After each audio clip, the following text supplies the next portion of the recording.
आज हमें 5वां lesson 10 natural laws of success पढ़ना है। चलिए आज हम 10 नेचुरल लॉज ऑफ सक्सेस जो आपकी बुक का 5वां लेसन है वो पढ़ते हैं। ये लेसन जो है ये आपको पार्ट जो है ये हिरम डब्ल्यू स्मिथ द्वारा लिखा गया है। इसमें बहुत अच्छी सीख दी गई है और जो भी बातें बताई गई हैं वो अगर हम हमारे जीवन में उतारने की कोशिश करें तो हम बहुत अधिक सफल हो सकते हैं। तो चलिए पढ़ते हैं 10 natural laws of success. Who is a successful person? Successful person सफल व्यक्ति कौन है? What kind of life does he lead? वो किस तरह का जीवन जीता है? तो आप बता सकते हैं सक्सेसफुल पर्सन हम किसे कहेंगे? वो व्यक्ति जो सफल है। सफल क्यों है? उसके पास बहुत सारा धन दौलत है? नहीं, वो जैसा चाहता है जीवन में वो वैसा कर पा रहा है। What kind of life does he lead?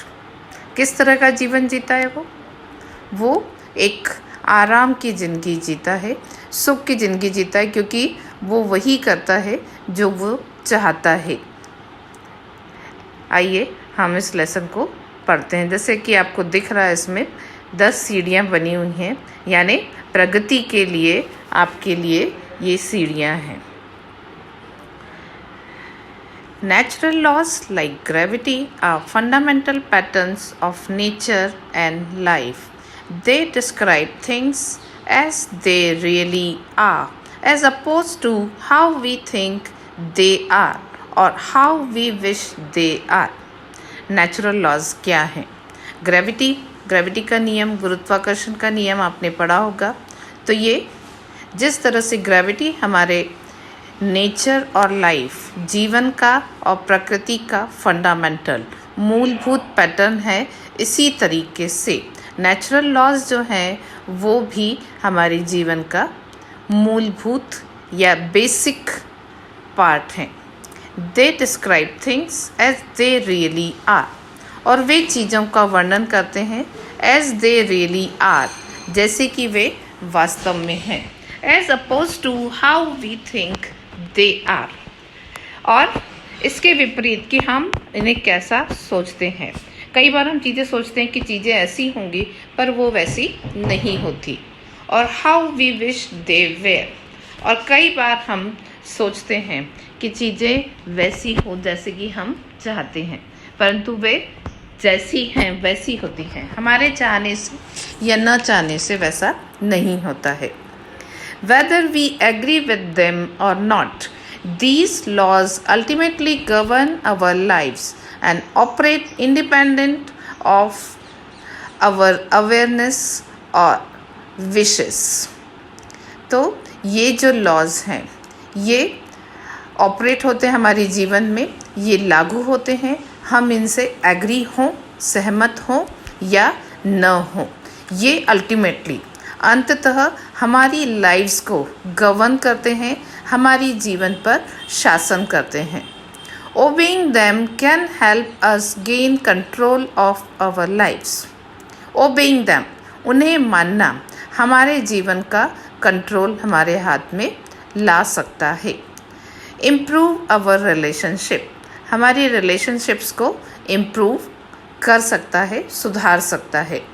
Increase our personal productivity, हमारी पर्सनल प्रोडक्टिविटी, व्यक्तिगत जो उत्पादकता है, हम कितना काम कर पाते हैं नहीं कर पाते हैं, इस चीज़ को ये सुधार सकते हैं। एंड एक्सपीरियंस इनर पीस, सबसे बड़ी बात, अगर हम ये सारी चीज़ें करते हैं, हमारे जीवन का कंट्रोल, नियंत्रण हमारे हाथ में लेते हैं, हमारी रिलेशनशिप्स, हमारे संबंधों को सुधार लेते हैं और हमारी उत्पादकता जो है वो हम बढ़ा लेते हैं, तो हमें सबसे बड़ा क्या फ़ायदा होता है? वी एक्सपीरियंस इनर पीस, हमें इनर पीस, आत्मिक शांति का अनुभव होता है। तो देखिए पहले लॉ में हमें लेखक ने क्या बताया है। Law 1, you control your life by controlling your time. अगर आप अपने जीवन को कंट्रोल करना चाहते हैं तो आपको अपने टाइम को, समय को कंट्रोल करना होगा। Controlling our lives means controlling our time, and controlling our time means controlling the events in our time. Controlling our time, controlling our life, इसका मतलब, इसका अर्थ ये है केवल घड़ी पकड़ के नहीं बैठना, बल्कि हमारे जीवन में जो इवेंट्स, जो घटनाएं हो रही हैं, उन्हें कंट्रोल करना। You need to stop thinking time management. तो आपको टाइम मैनेजमेंट हमें करना है, समय का प्रबंधन करना है। ये बात भूलकर स्टार्ट थिंकिंग इवेंट कंट्रोल। हमारे जीवन में जो इवेंट्स हैं, घटनाएं हैं, उन्हें नियंत्रित करना शुरू करना होगा। Too often we think that time management has something to do with our watches. कई बार हम ये सोचते हैं कि टाइम मैनेजमेंट का अर्थ, समय प्रबंधन का अर्थ क्या है? हमारी घड़ी से है। The only thing a watch tells you is how long it takes the sun to go across the sky. नहीं, घड़ी केवल हमें क्या बताती है कि सूर्य को उगने में और डूबने में, आकाश में आने में और जाने में कितना समय लगता है। घड़ी हमें केवल यही बताती है। That is an event over which we have no control. परंतु ये एक ऐसा इवेंट है, एक ऐसी घटना है जिस पर कि हमारा कोई कंट्रोल नहीं है। The real issue is, तो मुख्य बिंदु क्या है? What events can I control? मैं किन इवेंट्स को, किन घटनाओं को कंट्रोल कर सकता हूँ। Focusing on controlling the events of our lives makes all the difference. तो अगर हम हमारी लाइफ में जो इवेंट्स हैं उनको कंट्रोल करने लगेंगे, नियंत्रित करने लगेंगे, उन पर फोकस करेंगे, उन पर ज़्यादा ध्यान केंद्रित करेंगे, तो हमारे जीवन में ऑल द डिफरेंस, बहुत बड़ा अंतर आ जाएगा। तो पहला नियम क्या है? हमें समय प्रबंधन करना है। समय प्रबंधन नहीं, घटनाओं का इवेंट मैनेजमेंट करना है, और हमारे जीवन में होने वाली जो घटनाएं हैं उन्हें हमें अपने नियंत्रण में लेना है। Law 2. Your governing values are the foundation of personal success and fulfillment. तो हमारी जो गवर्निंग वैल्यूज़ जो हैं वो हमारी फुलफिलमेंट, संतोष जो है, वो संतुष्टि का एक बहुत बड़ा साधन है, बहुत बड़ा कारण है। तो हमारी गवर्निंग वैल्यूज़ जो हैं वो क्या हैं? गवर्निंग वैल्यूज़ मतलब वो चीज़ें, वो सिद्धांत जो हमारे जीवन को कंट्रोल करते हैं, जिन पर कि हमारा जो है जीवन में हमें जो घटनाएं जो है बहुत ज़्यादा महत्वपूर्ण लगती हैं। Most important things of your life. तो हमें क्या करना है? जो हमारे जीवन के मूल्यों को नियंत्रित करने वाले जो सिद्धांत हैं वो हमारे पर्सनल सक्सेस, व्यक्तिगत सफलता की फाउंडेशन है, नींव है। Each of us lives according to a unique set of governing values. Each of us, हम में से हर कोई, जो ये एक यूनिक सेट है, एक अनोखा सेट है गवर्निंग वैल्यूज़ का, हमारे लिए जो हमने खुद ने निर्धारित किया है उसके अनुसार जीता है। These values are the things that are most important to you. और ये जो चीज़ें हैं ये हमारे जीवन में सबसे महत्वपूर्ण है। They are represented by the clearest answers you can give to these questions.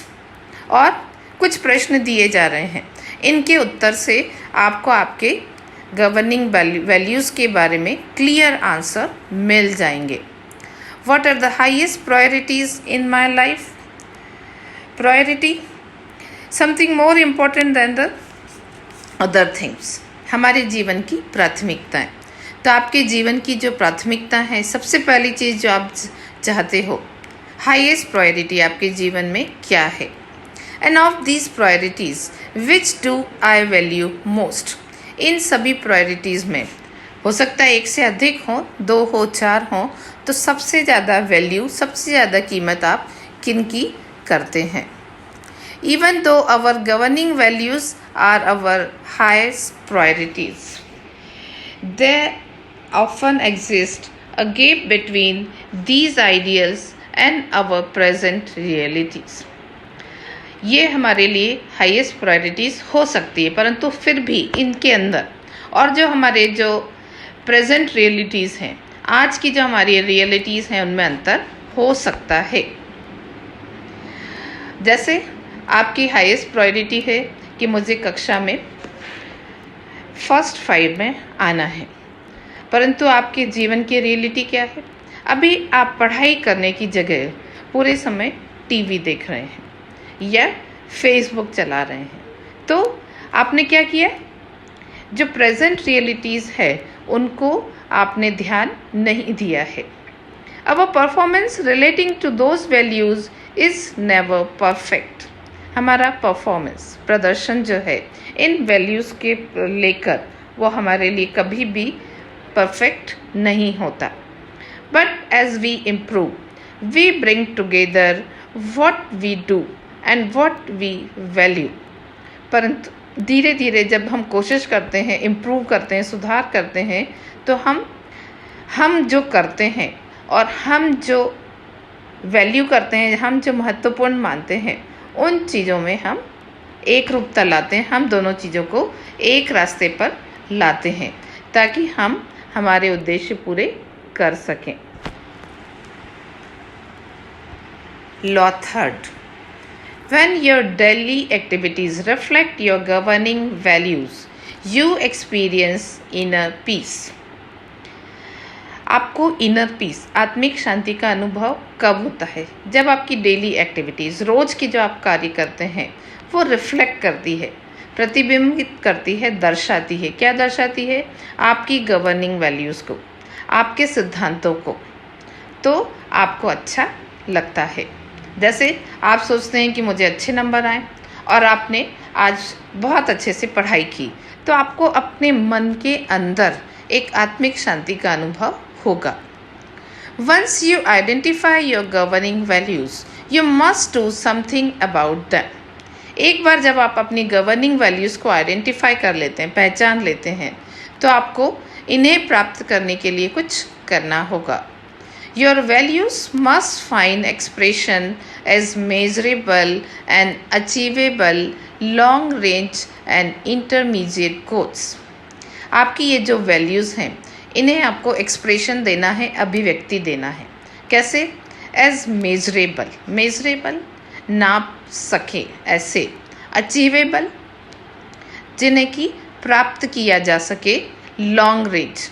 तो कुछ हमें उद्देश्य बनाने रहेंगे जो हमारे पास लॉन्ग रेंज के हैं, लंबी दूरी के हैं, और कुछ इंटरमीडिएट गोल्स। कुछ गोल्स जो हैं, कुछ उद्देश्य जो हैं, वो हमारे इंटरमीडिएट होंगे जो हमें तुरंत प्राप्त करने होंगे।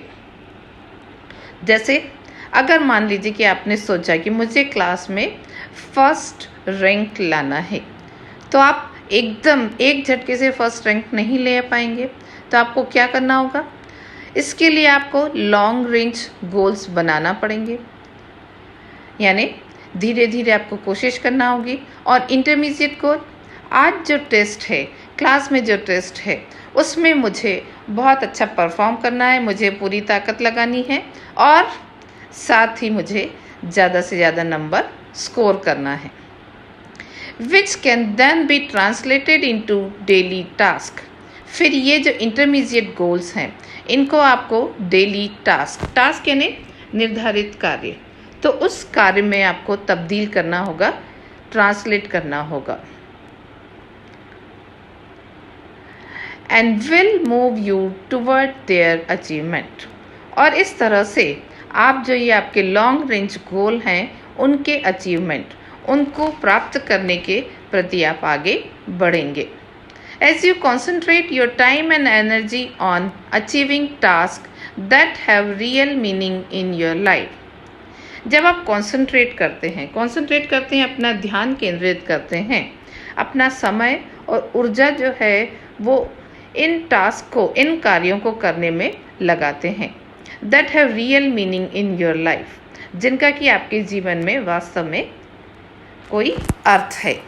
यू बिकम मोर प्रोडक्टिव, तब आप ज़्यादा प्रोडक्टिव, ज़्यादा उत्पादक हो जाते हो, यानी आपको ज़्यादा रिजल्ट मिलता है। एंड अचीव इनर पीस, और साथ ही आप इनर पीस, आत्मिक शांति का अनुभव करते हो। A sense of fulfilment and unity, और आपको एक फुलफिलमेंट यानी संतोष जो होता है, संतुष्टि होती है, और यूनिटी, एकात्मकता भी आपको प्राप्त होती है। यानी अगर आप कुछ करते हो, अच्छा काम करते हो, तो उससे आपके गोल्स तो पूरे होते ही हैं, पर आप जो है रोज़मर्रा जो आप काम करते हो उसमें भी आपको शांति का महसूस होता है, आपको अच्छा लगता है। Fourth goal, to reach any fourth law, to reach any significant goal you must leave your comfort zone. अब अभी तक हम बात कर रहे थे कि हमें क्या अच्छा लगता है, क्या नहीं लगता है, और उसे हमें प्राप्त करना है। और अगर आप किसी सिग्निफिकेंट गोल, किसी महत्वपूर्ण उद्देश्य को, लक्ष्य को प्राप्त करना चाहते हैं, तो आपको क्या करना होगा? अपने कंफर्ट जोन को छोड़ना होगा। कंफर्ट जोन क्या है? ये जो टर्म है ये कई बार आएगा। तो कंफर्ट जोन क्या है? कंफर्ट जोन मतलब सुविधा की स्थिति। एक्सटर्नल और physical comfort zones are easy to understand. External, बाहरी, या फिजिकल, शारीरिक कंफर्ट जोन्स हमारे लिए समझना आसान है, but they are by no means the only type of comfort zones we है। परंतु हमारे पास केवल बाहरी या शारीरिक या भौतिक कंफर्ट जोन्स ही नहीं हैं, हमारे पास और भी कंफर्ट जोन्स होते हैं। जैसे sometimes we develop mental, emotional, social और साइकोलॉजिकल कंफर्ट जोन्स। कई बार हमें जो है वो बहुत से दूसरे तरह के कंफर्ट जोन्स भी होते हैं, जैसे मेंटल, मानसिक, इमोशनल, भावनात्मक, सोशल, सामाजिक, साइकोलॉजिकल यानी मनोवैज्ञानिक। तो बहुत से अलग अलग तरह के हमारे पास में कंफर्ट जोन्स हो सकते हैं, यानी ऐसी स्थितियाँ जिनमें कि हम अपने आप को सुविधाजनक महसूस करते हैं। नहीं, ये तो मैं कर ही नहीं सकती, नहीं ये चीज़ करूँगी, अगर मैं इतना अगर ऐसा करूँगी तो मुझे तो रोना ही आ जाएगा, नहीं हमारे यहाँ पर तो ऐसा अलाउ ही नहीं है, मैं तो कर ही नहीं सकती। तो अगर हम ये सारी चीज़ें सोचेंगे तो हम हमारे जो गोल्स हैं वो कभी प्राप्त नहीं कर पाएंगे। तो हमें क्या करना होगा? हमें उन्हें छोड़ना होगा। These can be much more difficult to leave than our physical comfort zones. ये जो comfort zones हैं, मानसिक, भावनात्मक और सोशल, तो इन्हें छोड़ना ज़्यादा डिफ़िकल्ट, ज़्यादा मुश्किल होता है। Leaving our comfort zones requires effort and commitment. तो अगर हमें comfort zones छोड़ना है तो हमें effort, प्रयास की, बहुत अधिक प्रयास की ज़रूरत है, और हमें कमिटमेंट भी करना होता है। कमिटमेंट करना होता है, हमें ठानना होता है कि हाँ मुझे ये काम करना ही है, यानी दृढ़ निश्चय करना होता है, अपने आप से प्रॉमिस करना होता है कि हाँ मुझे ये काम करना है। Law 5, daily planning leverages time through increased focus. अगर हम हमारा फोकस, हमारा ध्यान एक तरफ केंद्रित करना चाहते हैं और उससे बढ़ाकर मतलब प्राप्त करना चाहते हैं, तो इसके लिए हमें डेली प्लानिंग, रोज़ की हमें प्लानिंग करना होगी, और इससे लीवरेजेस यानी लाभ के लिए हम इसका उपयोग कर सकते हैं। Investing a little time in certain activities can free up time through out the rest of day. अब कई बार आप बहाना बनाएंगे, मेरे पास तो दिन भर काम रहता है, मैं ये काम कब करूँ, मेरे पास तो टाइम ही नहीं है। तो अगर आपको कोई चीज़ विशेष करनी है, कुछ महत्वपूर्ण कार्य करना है जिसके लिए कि आपको ज़्यादा समय चाहिए, तो आप क्या कर सकते हैं? आप जो आपके जो बिखरे हुए काम हैं, जो आपको बाद में करना है, इस समय करना है, उस समय करना है, तो आप उन्हें पहले एक साथ कर सकते हैं।